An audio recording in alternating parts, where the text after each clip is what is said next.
This video is sponsored by InVideo AI. The sky erupted in a hail of tracer fire as USS Shea's guns roared to life. It was May 4th, 1945, and the destroyer minelayer was fighting for survival off the coast of Okinawa.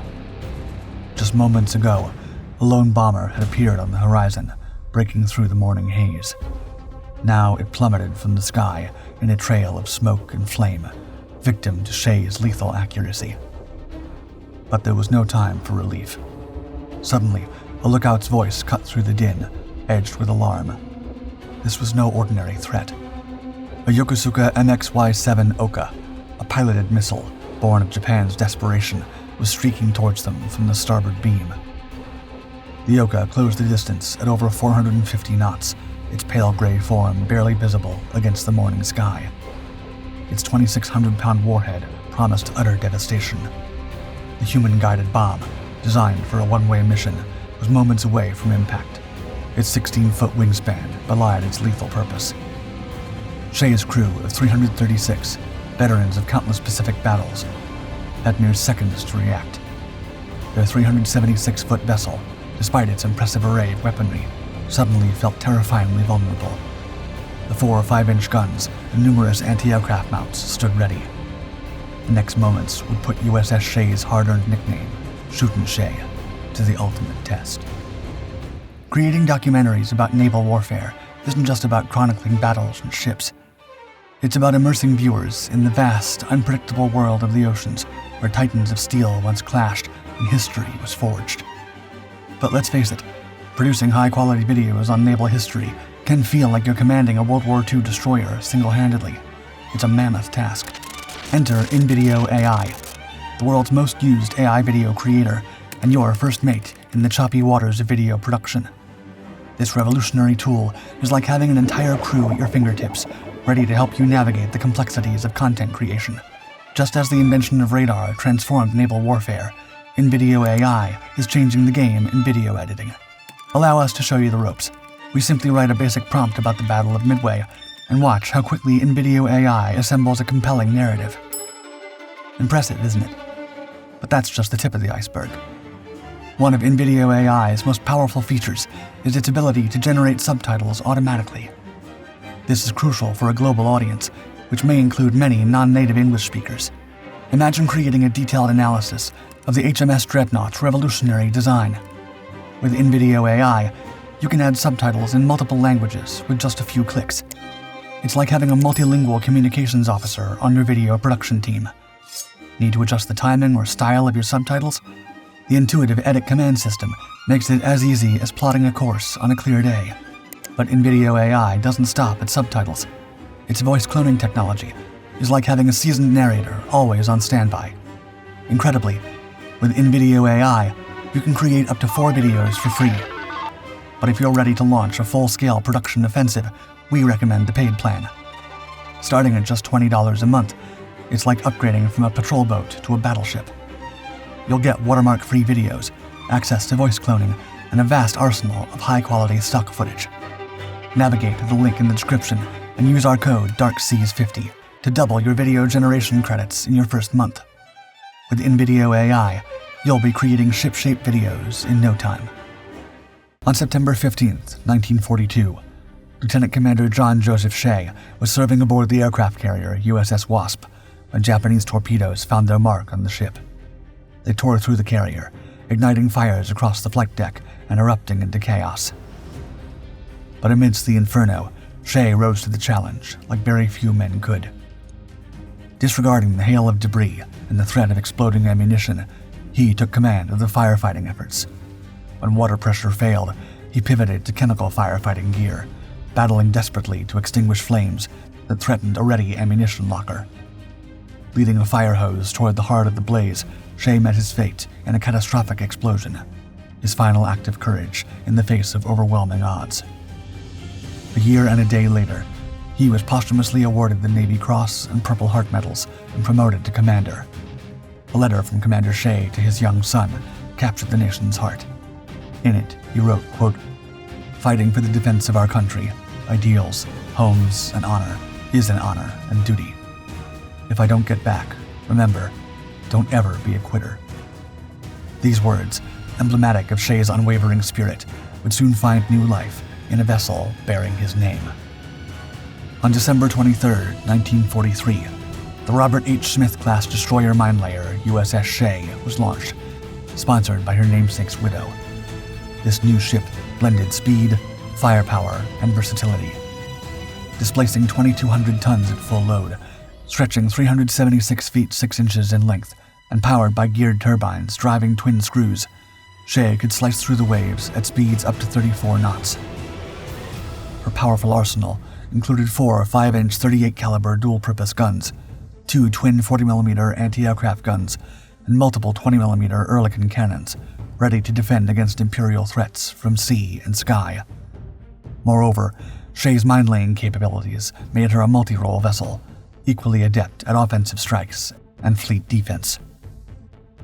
With a crew of approximately 336 officers and enlisted men, USS Shea set sail for her first deployment in October 1944, carrying both the name and indomitable spirit of Commander John Joseph Shay. Following a short period with the Atlantic Fleet, she was soon reassigned to the fierce Pacific Theater, departing for Ulithi Atoll, the staging area for the massive invasion of Okinawa. In mid-March, as part of Task Group 52-3, Shay sailed from Ulithi, reaching the coast of Okinawa and ready to engage in operations for the invasion scheduled for April 1st. There, her primary mission was to protect and assist the minesweepers in clearing the waters of mines. But her duties extended far beyond that, also doing radar picket duty, a perilous assignment that placed her on the front lines of defense. On April 16, 1945, while on radar picket duty near Okinawa, the ship came under intense and sustained attack by Japanese aircraft. With guns ready, moments after sighting the enemy, the crew of Shay shot down 7 aircraft in just 10 minutes, an incredible feat that earned her the nickname Shootin' Shay. For the remainder of the month, operating in waters thick with enemy mines and under constant threat from aerial attacks, USS Shay proved invaluable, providing effective cover for the minesweepers and fending off air, surface, submarine, and shore attacks. But her fiercest test was about to come. In the early hours of May 4th, 1945, USS Shea cut through the Pacific waters, making her way to radar picket duty. That morning's dangerous assignment placed her 20 miles northeast of Zampamasaki, Okinawa, a frontline position in the battle for the island. Just after 6 a.m., the ship arrived at her station, and the crew, already on edge, tensed further as reports of incoming Japanese air formations crackled over the radios. With it, the shrill sound of the alarm pierced the air, and the order to man battle stations, general quarters, rang out across the vessel. Within moments, men of all ranks rushed to their posts, the thunder of boots on metal decks echoing through the vessel. That morning, a thick smoke haze drifted in from the Hagashi beaches, shrouding the destroyer minelayer in an eerie mist, and visibility dropped dramatically, limited to a mere 5,000 yards. The reduced sightlines only heightened the crew's anxiety, knowing that danger could emerge at any moment. For nearly 3 hours, the crew maintained a tense vigil, eyes strained against the gray haze, scanning the horizon, and radar operators hunched over their screens, searching for any blip that might signal incoming threats. At precisely 8:54 a.m., the watch spotted a lone Mitsubishi G4M Betty bomber on the horizon, 6 miles out and closing fast. The crew, their senses honed by months, some years of combat, leaped into action with practiced precision. And within minutes, the sky erupted with a thunderous crack as Shay directed Combat Air Patrol engaged the intruder, sending it plummeting from the sky, smoke and flame trailing behind it. The tension on board the Shay, already high, ratcheted up another notch. Every eye scanned the horizon, every ear strained for the telltale sound of approaching aircraft. The recent attack had only confirmed their fears. The enemy was out there, probing for weaknesses. At 8:59 a.m., just 5 minutes after the first sighting, a lookout's voice, edged with urgency, alerted the crew to a new threat on the starboard beam. But this latest threat was no ordinary aircraft, but a Yokosuka MXY-7 Ohka, a flying, piloted bomb. This sinister creation was a weapon born from desperation, and thrust into service in a last-ditch effort to stem the tide of the war. By the spring of 1945, the Ohka, Japanese for cherry blossom, had become a terrifyingly familiar encounter for American ships. A small and pale gray missile with a wingspan of just 16 feet, the aircraft carried a massive 2,600-pound warhead and a single pilot, who were often drilled shut into their own cockpits, ensuring there would be no escape, no hesitation in their final and dutiful mission. But its greatest attribute was its speed. Propelled by 3 rocket engines, the Ohka could crash into ships as fast as 600 miles per hour, turning it into a nearly unstoppable projectile, plowing into American vessels before their crews even knew what hit them. That day, just like most cherry blossom missions, the Japanese employed cunning tactics to clear a path for the bomb.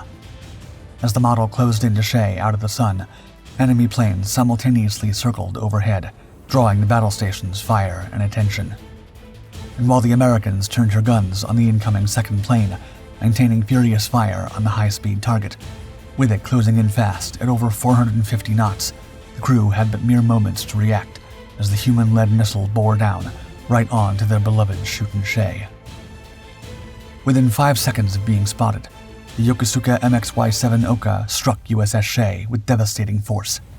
The human-guided missile narrowly missed 2 men in the sound hut adjacent to the chart room, deflecting off a fire director shaft before tearing through a passageway on the port side. Its wings and tail sheared off as the jet-propelled bomb carved a path of destruction through the ship's innards. The missile's tremendous impact and velocity tore a gaping wound in Shay's hull, leaving a 4-by-5-foot hole where it entered. It burst into the open air on the opposite side, just beyond the ship's edge. The subsequent explosion unleashed a shower of metal shards. Thousands of these razor-sharp fragments tore through the air, pockmarking the superstructure and raining down upon the crew. Major Edwin S. Roberts, USMC, of Los Angeles, California, a Marine squadron pilot from a carrier who was flying patrol over Shay, witnessed the attack. His account of the incident bordered on the unbelievable. Quote, "All I could do was watch. Into the side of the ship he went, and I waited for the explosion, but none came. A second later, he emerged from the other side of the ship, minus his wings. The ship continued on course, a hole straight through her. It was a miracle, but it happened." The Ohka's path of devastation left equipment shattered under the force of the impact. Vital cables were severed, and decks were ripped open as the missile barreled through. In its wake, Shay was left without communication. Her forward 5-inch gun mounts, numbers 1 and 2, were knocked out of action, and the forward port 20mm guns sustained significant damage. The main director jammed, rendering both the gyro and computer useless, severely hampering the ship's ability to defend itself against further attacks. The human cost of the attack was also staggering, claiming the lives of 1 officer and 34 men in those few brutal seconds. An additional 91 crew members were wounded, many of them critically. Despite the chaos, the acrid smell of smoke, and the cries of the wounded, the surviving crew of the shootin' Shay knew they had a job to do, to keep her afloat and steer her to safety as fast as possible. In the aftermath of the Ohka's devastating strike, which had torn through USS Shea like a bullet through flesh, the ship's crew sprang into action. Despite the chaos and destruction, those unharmed by the initial blast immediately set to work, their training kicking in amidst the smoke and debris. Lieutenant Richard Greiner, the officer at the deck during the attack, recounted the harrowing moments following the impact. Quote, "I must have been knocked out by the explosion. When I picked myself up, I saw smoke coming from below. Shattered glass was all about, and wounded men were trying to crawl to safety. There was noise, but no confusion or hysteria. Every man immediately leaped to the job assigned to him. The Ohka's path had left Shay with a dangerous port list due to flooding. However, the crew's swift response prevented a dire situation from becoming catastrophic. Like a well-oiled machine, damage control parties moved with practiced efficiency, their prompt action stemming the influx of seawater and averting further damage to the already beleaguered vessel. As repair crews and survivors navigated the charred and twisted metal and shattered equipment, they fought a multi-front battle. Some tended to their wounded comrades, others battled persistent fires, and another few struggled to keep vital systems operational. Less than 2 hours after the Ohka attack, Through their collective efforts, Shay began a slow, painful retreat toward Heiushi, limping through the waters in search of much-needed medical assistance for her and her injured crew. Remarkably, by 10:52 a.m. that same morning, USS Shea reached her destination, where the most critically injured were transferred to attack transport USS Crescent City. After this, Shay continued her arduous journey toward the Kurama-Reto anchorage. Upon arrival, the battered destroyer underwent emergency repairs. Her crew offloaded all but 10% of her ammunition, while her radar and fighter direction gear were stripped and redistributed to less damaged ships. In the midst of the repairs, the ship's company gathered for a solemn memorial service honoring their fallen comrades. On May 15th, with some of her armament removed, Shay joined convoy OKU No. 4, heading for Ulithi Atoll. After a brief stop at Pearl Harbor, she pointed her bow eastward on June 9th, bound for Philadelphia, arriving in early July for extensive repairs and post-repair trials.